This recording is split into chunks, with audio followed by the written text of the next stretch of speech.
Hi, my dear beloved friends and learners. Today I am going to discuss about MTET sample question paper solved for the year of 2019 LP level part 1 DRT Shillong Government of Meghalaya.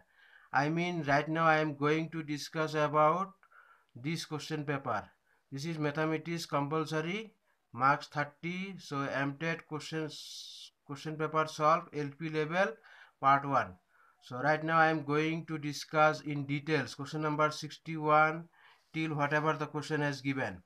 So this question number 61, you see the product of two number is 105. If one number is -7, then other number is which one option? Number A option 15, B -15, C -17, D 17. So which one option is correct?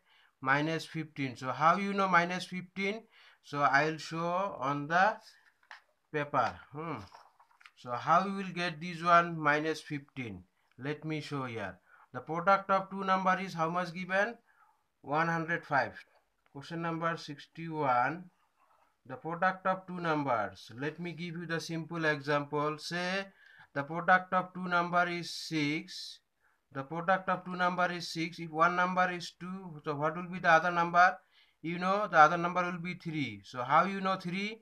So if you multiply 2 into 3, you will get how much? 6. And also you will divide by 6, you will get, you see here, 6 divided by 2, so you will get 3. So this is the other number. So in your question is given what? The product of two numbers 105. The product of two numbers is 105. If one number is how much given? You see here, one number is -7. So one number is -7. So other number you don't know. Let's say other number is x. So then this one will carry right hand side. So it will be divide. So -7 will divide. So then you will do cancel this one. How much? 7 1 7. So carry how much? 3 and 5 35, 7 5 35. So x is -15. So the option, which one option is correct? So option B. Option B is -15. So this option is correct. So now we'll move the question number 62. You can observe this question number 62. Okay, I'll show here this question number 62. Once I'll show, then after that I am going to discuss each and every part. So this is question number 62. Which of the following pairs of numbers are co-prime? And next this one I'll discuss each and every part. So this question number 62. Let me discuss question number 62. So which of the following numbers are co-prime? First you have to know the definition of co-prime. So if you know the definition of co-prime, then the answer will become so easy. So the co-prime number is what? According to the definition, two numbers are said to be co-prime. Two numbers, say two numbers 2 and 3. So these two numbers we can say co-prime if they have no common factor except one. If they have no common factor except one. Except one means if HCF is equal to 1, then you can say 2 and 3 is co-prime, otherwise not. So according to your question, the option they have given what? 52 and 81. Option B they have given 26 and 34, and option C they have given 13 and 39. Option D is 54 and 27. So which one option is correct? So according to the definition, this option is correct. How you know this one is co-prime? Okay, let me show you. So first you have to take the factors of each and every number. So 52 you have to take the factors. 52 factors divide by 2. So 2 to the 4, 1 carry 2, 6, here 12, then 2 here 13, then 13 1. So these are the factors. So these factors you write in exponential form. Exponential means these factors you have to write in powers. So 2 is square 13 into 1. Same way for 81, if you do the factors of 81, 327, 39, 33, so 31. So 3 how many times? 4 times, and into 1. So you see there, what is the HCF? You see the common factor is what? Common factor only 1. So HCF is only 1. Similar way, you have to find the HCF of these two numbers.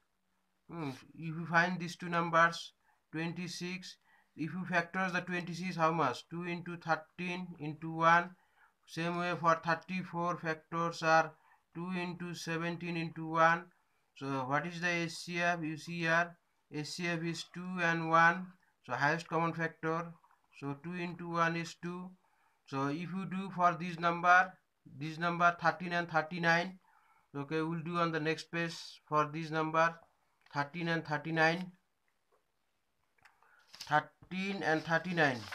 Same procedure we have to apply for this number 13 and 39. So 13 factors is only 13 and 1. So 13 into 1 and 39 means you divide.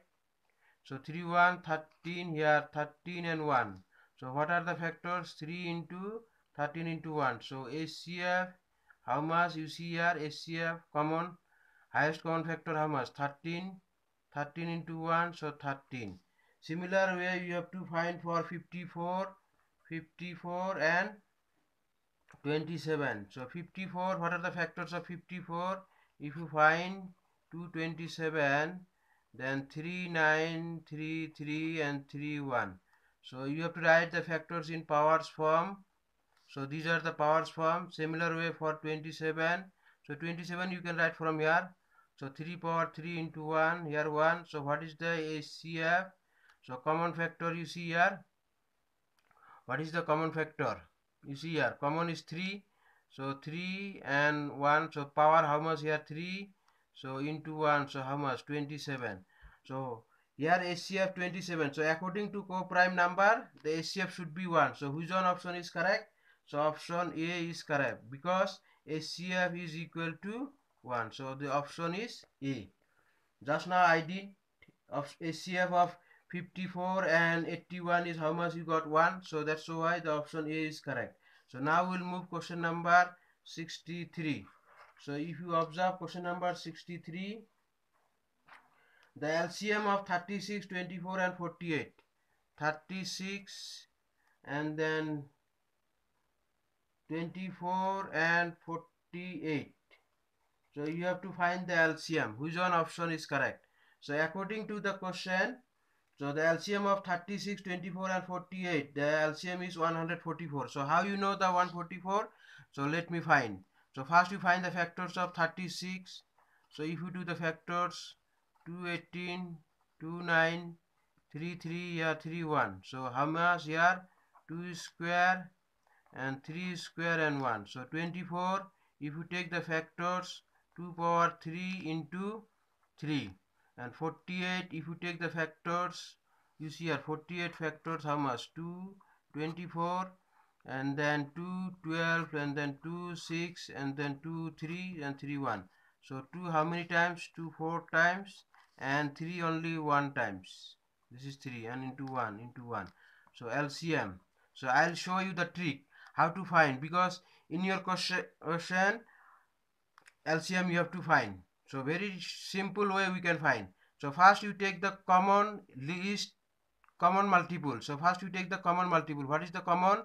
2 2 2. You see here 2 common and then common what? 3 3 3 3 common everywhere. Then after that we take the highest power. Here is L means least, but for LCM you have to take the highest power of the common factor. You see here power how much? 2 3 and 4. So we have to take the power 4. Same way for here also. Here power 1, here power 1. So 3 1 and 1. So we have to take the highest power 2. So how much? This one 2 4 times how much? 16 and 3 square 9. So 16 into 9 144. So which one option is correct? According to the question, the option B is correct. So this option is correct. So now we'll move question number 64. Question number 64 we will do on the next page. Question number 64. You see question number 64 what is given? The HCF of three numbers. The HCF of three numbers 13, 91 and then 117. So which one option is correct? You have to find. So option D is correct. So according to this, option D is correct. So how you know the option D is correct? So you have to find the each and every number's factors. Then you will know the option D is correct. So 13 factors means 13 into 1 and then 91 means 7 into 13 factors. You see, you will divide here. 717 here carry 2, so here 21 7 3 21, so and then 13 1, so 7 and 13 factors. Same way for 117 factors you find. So if you divide by 3, so here 3 3 the 9, carry 2 2 and 7 27, 3 9 the 27, next 3 1 13, so here 13 and 1. So what are the factors? Write in powers, so 3 square and 13 into 1. Here also you can write 1, no problem whether you write or not. So then HCF means highest common factor. So what is the common you see here? Each and everywhere should be common. 13 13 13. So where is common? 13 and 1 1 1. Whether you write or not, 13 into 1 13. That's why option D is correct. So now we'll move question number 65. If you see the question number 65, a housewife needs mathematics for looking after her household activities. This statement reflects which value of teaching, learning mathematics. The option they have given: utilitarian value, disciplinary value, social value, cultural value.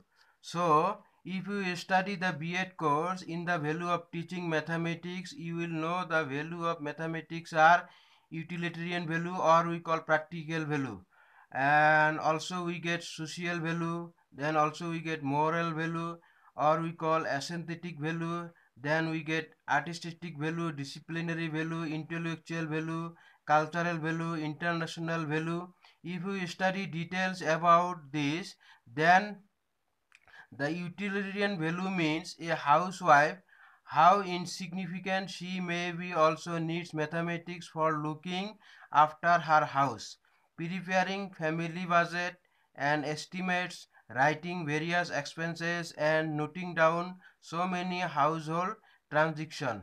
If you study about the disciplinary value means a mind trained through the study of mathematics is more capable of leading a well-disciplined life. A study of mathematics is helpful in having constructive discipline. If you study the social value, you will know that it needs various law, mores, and tradition for its perpetuation. Mathematics helps not only in the formation of laws but also in their compliance. In fact, the harmony, law and order, and dynamicity prevail in our society are all because of mathematics. If you study the cultural value, you will know that the culture is reflected through how they live, behave, eat, drink, and maintain their social relationship. So from these, so which one option is correct? So the option A is correct. Option A is correct, because according to the utilitarian values just now you got, the utilitarian value means what? A housewife, how insignificant she may be, also needs mathematics for looking after her house, preparing family budget and estimates, writing values, expense, and noting down so many household transactions. So for this, utilitarian value is correct. So now we'll move the question number 66. If we'll move the question number 66, what you will know? Developing speed, precision, brevity, accuracy, and neatness in computation and calculation in mathematics reflects knowledge objective, skill objective, application objective, and interest objective. So from there, so which one option is correct? So from there, skill objective is correct.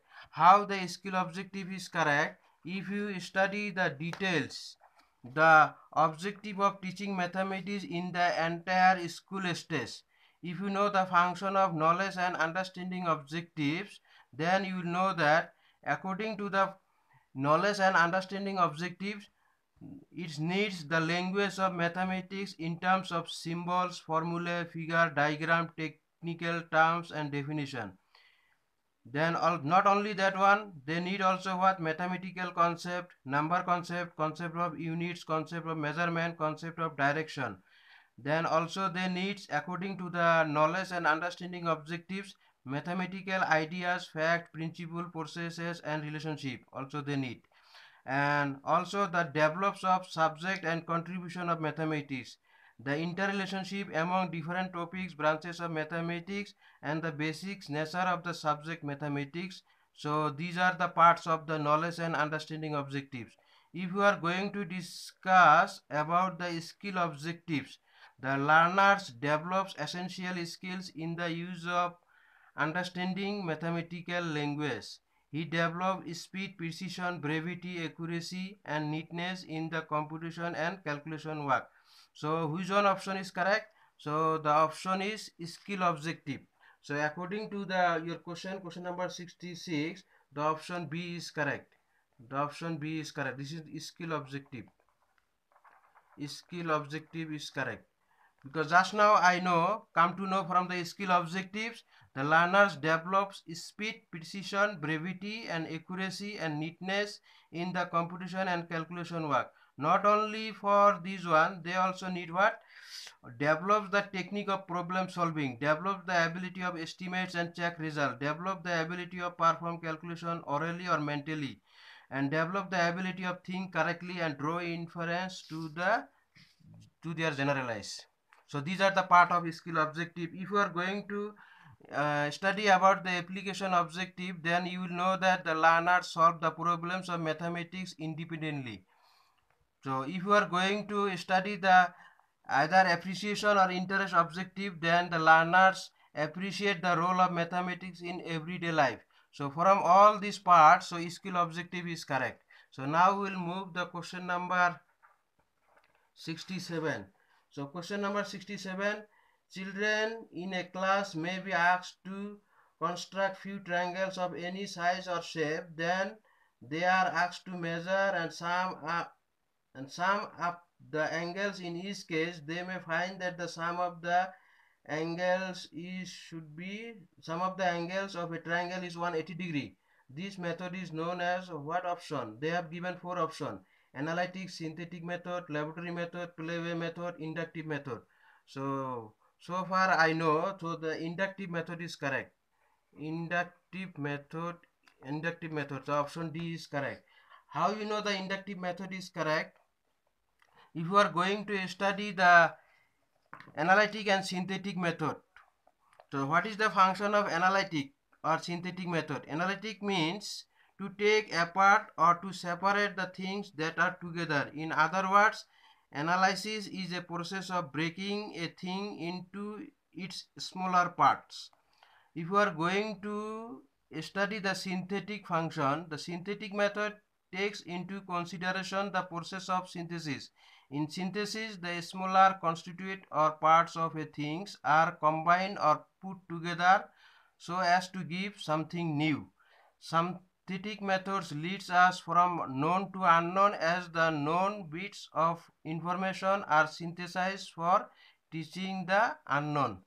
So if you are going to study the laboratory method, so laboratory methods and playway method and inductive method, all these parts if you are going to study, then you will come to know. So according to the laboratory method, these methods involve the maximum of teaching, like learning by doing, learning by observation, and concrete to abstract. So if you are going to discuss about this one, next part, this one playway method. So if you are going to study the playway method is one of the best method of teaching mathematics, especially in lower class. So playway method especially helpful for the lower class. If you are going to inductive method, according to the function of inductive method, the function of inductive method is that knowledge of the sum of the 3 angles of a triangle. Children in a class may be asked to construct a few triangles of any size or shape. Then they may ask to measure and sum up the angles. In each case, they may find that the sum is same. In all cases, it may lead to conclude that the sum of 3 angles of a triangle is equal to 2 right angle or 180 degree. So from these, which one option is correct? Inductive method is correct. I hope you understand. So now we'll move question number 68. So what is the question number 68? Which of the following method is child-centric method? Lecture method, inductive method, deductive method, or analytic synthetic method? So far I know here also option B, inductive method is correct. Here also inductive method.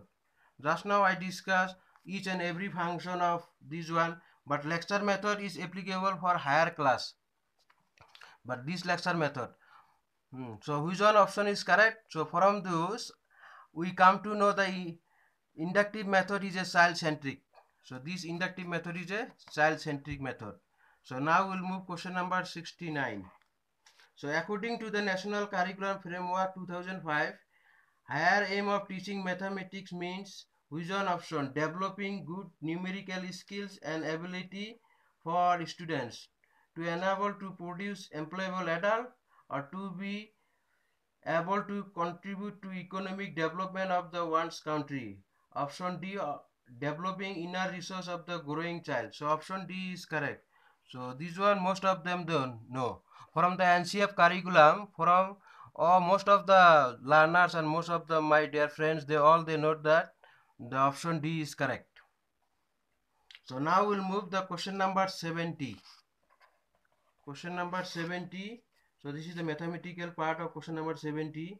The difference between the place value and the face value of 8 in 5832 is place value, the difference, place value of this one 5832. So 5832, you have to find the difference. Difference means minus the place value and the face value. So first you have to find the place value and after that you have to find the face value. So let me find first the place value. The place value of 8, you see here, ones, tens, 100, this is called 1000. We know from class 5, 6, 7. So this is 1, 10, 100, 1000. So place value of 8, 8 in what place? 100 place, so 800. So here you write 800. So now face value of any number is always same. The face value always same. Face value of 8 means 8. So now the difference between place value and face value. So difference means minus. So 800 minus 8. So you will get how much? 792. So according to the question, option D is correct. 792. So let me clear about this one. If they ask what is the place value of 3, so you will write 3 means you will write 3 into 10. So then will be 30 because 3 in 10 place. If they ask what is the place value of 2, then you will write 2 into 1. So 2. So but the face value always same. Either 5 or 8 or 3 or 2. If they ask what is the face value of 2, so you will write 2. If the face value of 5, then you will write 5. Only the changing is place value. So because place value 1, 10, 100, 1000, we have to count this way. I hope you understand. So after watching this video, if you confuse anywhere, you are free to feel comments me, but for the subscribe and share, it's up to you. We'll meet you on the next video, and thank you for watching my video.